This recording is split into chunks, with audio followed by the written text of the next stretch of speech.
Hello tout le monde, c'est Hugo et bienvenue dans cette vidéo. Aujourd'hui, directement, sans trop de pitié, on rentre directement dans le sujet. Comment x2 la productivité de ton agence en moins de 10 jours avec ces 3 étapes simples.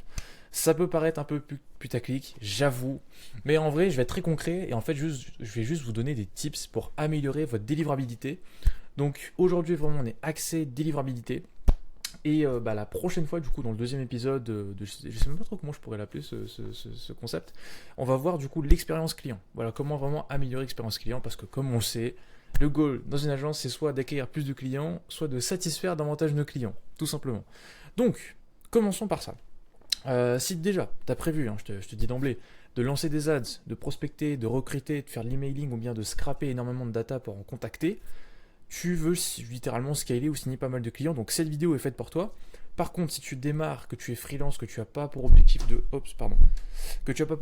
scaler ou que tu veux rester peut-être à 2-3 cas par mois, libre à toi, mais cette vidéo n'est pas destinée à toi. Là, je ne m'adresse que aux directeurs d'agence qui souhaitent vraiment step up leur agence, tout simplement. Donc, c'est clair et net que là, actuellement, tu vas te sentir ou tu te sens déjà débordé par les clients, sollicité souvent par ta team, prestataires, salariés, etc. Surbooké d'appels, que ce soit des rendez-vous ou autres. Peut-être que tu as pris un setter, donc GG pour ça. En train de te former sur différents outils, Airtable, Make, Slack, Notion, t'inquiète, t'en as vraiment pas besoin. Et acheter, on a plein d'outils, bon, ça c'est pas vraiment intéressant, mais ton seul goal, là, actuellement, dans le concret, c'est de devenir vraiment libre grâce à ton agence, de ne plus vivre dans ton business, mais pour ton... vivre de ton business et non pas dans ton business, et vivre avec ton business et non pas pour ton business. Donc c'est parti, 3 étapes pour structurer ton agence. La première, c'est la centralisation. Vraiment, tu prends toutes les datas, tu les mets dedans, t'inquiète, on va détailler ça. Deuxième, c'est l'onboarding, principalement côté opérationnel. On va voir le côté plus expérience client du coup dans le prochain épisode. Et la délivrabilité, évidemment, on est là pour ça, on est là sur comment livrer un max de clients, quoi. On est là, on va être productif, c'est génial. Donc, la centralisation. Récupérer toutes les informations du client avec le moins de friction possible, tout en ayant assez d'informations pour réaliser la prestation au mieux. Ça, c'est le but de la centralisation en une phrase. Ensuite, rendre accessible, ou du moins facile d'accès, à toutes les parties de l'agence, que ce soit collaborateurs, clients, prestataires, d'accéder facilement aux informations dont ils ont besoin pour avancer. D'ailleurs j'allumais ma lumière, ce sera meilleur. Vraiment, c'est ça le goal, tu dois centraliser tout ça. Et donc, j'ai mis un petit astérix, comme tu vois ici. Écoute, la raison de ça, c'est très simple. En fait, tout doit être facile d'accès, et en l'occurrence lié à la value equation. Donc, si tu es dans une grotte que tu ne connais pas, Hormozy, qui a lancé Gym Lunch et qui a fait des millions, et qui a d'ailleurs écrit 100 million needs. Oh my god, incroyable. Et voilà, c'est la value equation. Donc la value equation, c'est quoi? Donc je vais zoomer un petit peu. La value equation, écoute, c'est très très simple. En gros, tu as le rêve que souhaite atteindre la personne, très précis, fois la perception d'accomplissement de ce dernier. Donc est-ce que c'est facile ou simple, quoi. Enfin vraiment, est-ce qu'il pense vraiment y arriver? Time delay, forcément, la durée nécessaire pour atteindre ceci, et l'effort ou le sacrifice. Donc tout ce qui devrait payer en conséquence, pas forcément en termes d'argent, mais en termes par exemple de mental, de physique, etc. Et donc par exemple, pour donner la valeur incroyable, j'arrive sur un site, il me promet d'avoir des abdos, ok, et lorsque je vais payer, je vais avoir des abdos qui vont pop sur moi, ok. Ça c'est la valeur, on peut pas faire plus, c'est impossible, bref. Ok. Maintenant, comment en fait mettre en place cette centralisation-là, justement en lien avec la value equation? Écoute, c'est très simple, il faut avoir un CRM propre et clair. Le CRM, en fait, c'est même plus vraiment un CRM, parce que quand on parle de CRM, c'est plutôt justement lié à la relation prospect-client, même si là, ça va beaucoup plus loin, c'est vraiment un outil de gestion pour ton agence. Et d'ailleurs, là, je compte bientôt développer un SaaS là-dessus. En tout cas, voilà, c'est en cours, justement, j'essaie d'avoir un maximum de data pour savoir qu'est-ce qui correspond le mieux justement au CEO d'agence. Donc, CRM clair et propre, playlist dédiée au template qui arrive très bientôt sur la chaîne. Voilà, comment créer un CRM outil de gestion de A à Z. Donc là, comme tu vois, c'est un exemple d'un client avec lequel je bosse. Donc il y a ses membres, ses prospects, ses opportunités, etc. Bon, je ne vais pas tout détailler ici parce qu'il y a pas mal de choses. Mais ce qu'on doit retenir, bon t'inquiète, j'ai mis pas mal de trucs, je vais aller assez vite, c'est qu'un CRM complet comporte un moyen de gérer ta team hyper facilement, de voir où est-ce qu'elle en est sur les projets, etc. Effectivement, un gestionnaire de projet, que tu fasses des sites web, du community management, de la gestion de réseaux sociaux, bien sûr, on va dire que c'est pareil, de l'ADS, etc. Un outil de gestionnaire de projet est primordial parce que, ok, quand tu as 2-3 clients, tu peux te rappeler de choses, tu peux noter peut-être 2-3 trucs sur Notion, mais à partir du moment où tu veux scale et que tu as peut-être 5-10 clients à gérer, tu vas commencer à te mêler les pinceaux. Voilà, c'est comme ça. Moi, je l'ai vu. Si c'est pas ton cas, GG. Autrement, tu vas te mêler les pinceaux, hein, comme 80% des gens. Mais c'est pas grave, t'inquiète. Il y a des... S'il y a des problèmes, il y a des solutions. Gestionnaire de tâches, très important. Mettre les deadlines, mettre qui a signé à quoi, sur quel projet, quel client, etc. Évidemment, relations prospect-client, diverses automatisations, que ce soit par exemple des process de nurturing. Lorsque quelqu'un va réserver un call avec toi, il va se dire bon bah écoute, voilà, je sais pas trop qui tu es, qu'est-ce que tu proposes, etc. Notamment lors de l'appel à froid. Hein. Donc qu'est-ce qui va se passer? Tu vas juste envoyer une séquence d'emails de nurturing avec des petites vidéos, des trucs pour les faire consommer. Enfin bref, bon, voilà, je vous laisse check tout ça entre temps. Tac tac tac. Et puis les outils conseillés pour ça. Écoute, il y en a pas mal. Il y a Airtable, Notion, Odoo pour vraiment faire le global. Même si je t'avoue, Notion, je sais qu'il y a beaucoup de gens qui utilisent Notion. Malheureusement, lorsque vous commencez à avoir plusieurs milliers de lignes, je pense notamment aux gens qui font du cold call ou de l'emailing. Non, non, non. Juste n'y pensez même pas. En fait, Notion va ramer. Il n'est pas fait pour ça. Utilisez plutôt Airtable. C'est très similaire. Et après, Odoo, je trouve que là, c'est quelque chose qui est quand même beaucoup plus poussé. De là, dire qu'est-ce qu'une agence a besoin de ça, oui, non, ça va avoir des préférences. Et d'ailleurs, je ne l'ai pas mis, mais Go High Level, évidemment.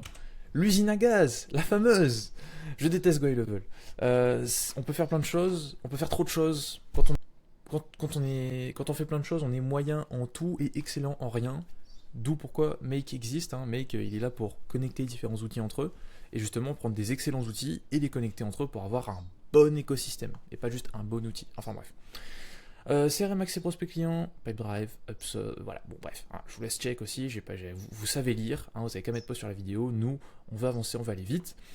Par contre, point très très important, lorsque justement vous cherchez différents outils, etc., faites toujours bien attention, même si aujourd'hui c'est quand même le cas, mais bon, par exemple, je sais que dans l'immobilier, des fois les outils sont très conservateurs, ce qui fait qu'il faut vérifier si tous les outils que vous utilisez sont compatibles, soit avec Make. Il y en a quand même moins que sur Zapier, mais bon, à vérifier. Mais dans tous les cas, il faut qu'ils aient au moins... Oh là là, mais s'ils n'ont pas d'API, c'est nul. Hein. Vraiment, ne prenez pas cet outil s'il n'y a pas d'API. Limite, si l'API est payante, ok. Mais bon, s'il n'y a pas d'API, ne prenez pas. C'est une mauvaise idée. Donc, ça c'était la première étape, la centralisation. J'espère que c'est clair. Si vous avez des questions, n'hésitez pas à aller dans les commentaires, posez-moi là. Maintenant, mettez pause. Bref, c'est parti. Onboarding. Qu'est-ce qu'un onboarding? Très rapide. Voilà. Pour ceux au fond de la classe qui ne savent pas ce que c'est qu'un onboarding ou qui peut-être savent que c'est, bref. Une suite d'automatisation qui crée une expérience client ou collaborateur unique en lien avec la value equation abordée précédemment. L'objectif est qu'à chaque client signé ou nouveau prestataire entré, qu'il soit inclus dans l'écosystème de l'entreprise le plus facilement et rapidement possible. Et d'ailleurs, pour ça, je vais vous donner un petit bonus. Voilà, c'est les 30 éléments de valeur. Donc, qu'est-ce que c'est que ce truc? J'imagine que vous connaissez la pyramide de Maslow. Et non, ce n'est pas ça. Ça y ressemble beaucoup. Donc, en fait, on a différents besoins. Les 5 besoins fondamentaux. 1, 2, 3, 4, je ne sais pas compter. Donc, functional, emotional, life-changing and social impact. Merci. Oui, c'est mon accent anglais. Qu'est-ce que ça veut dire tout ça? En gros, le goal... que ce soit gagner du temps, simplifier les choses, faire de l'argent, réduire le risque, s'organiser, intégrer, connecter, etc. Tout ça, en fait, vous devez absolument le mettre dans votre offre, le mettre dans votre communication, le mettre dans votre organisation, le mettre partout.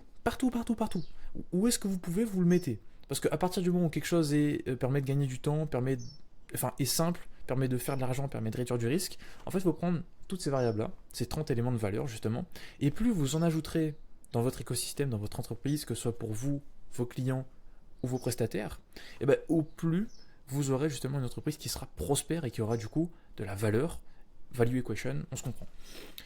Voilà, donc c'est un petit bonus, vous pouvez aller check ça, hein, donc c'est 30 éléments de valeur. Ah, c'est simple, vous tapez ça sur Google, vous trouvez l'image et vous trouvez même des vidéos. Demandez à ChatGPT, c'est mieux que les vidéos. Donc maintenant, que doit contenir un onboarding? Oh my god, très simple, de toute façon, je vais en faire une vidéo dessus. J'en ai déjà fait une, pardon, sur qu'est-ce que mon onboarding, donc l'onboarding que j'utilise personnellement.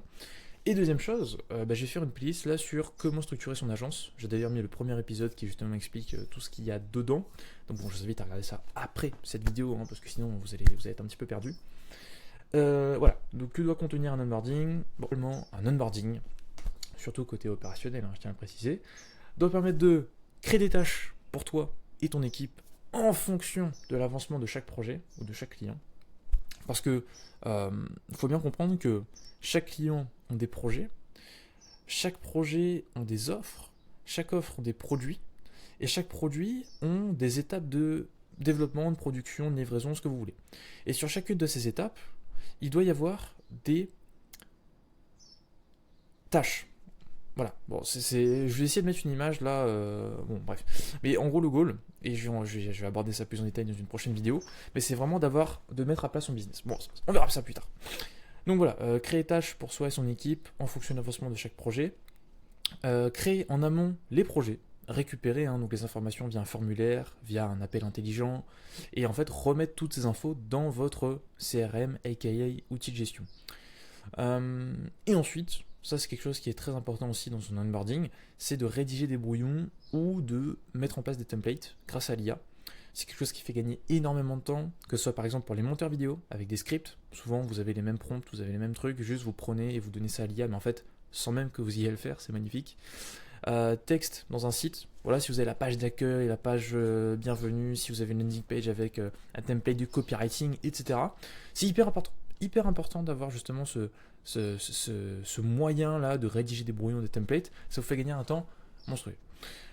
Et maintenant, troisième et ultime étape, la délivrabilité. Et en fait ça se compose vraiment pour moi en 4 outils très simples, hein. C'est les agents IA, les agents IA, les automatisations, les logiciels métiers et les GPTs. Bon, 3, 4, bon bref, 3, on va dire 3.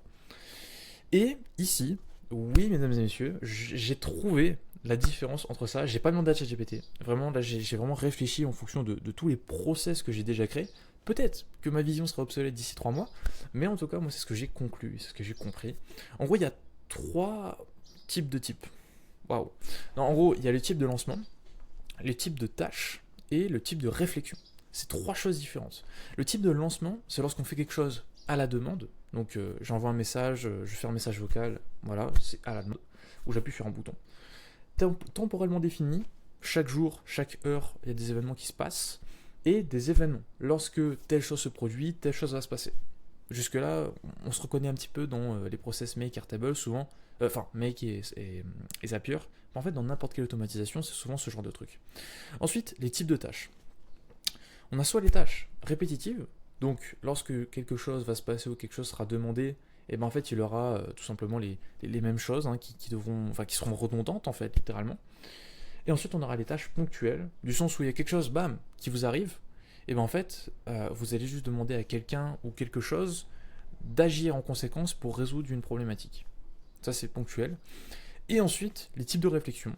C'est soit, du coup, avec une algorithmie, de se dire, bon, bah écoute, s'il y a ça, il y a ça, il y a ça, il y a ça, il y a ça, alors on va faire ça, mais sans faire ça avec ça.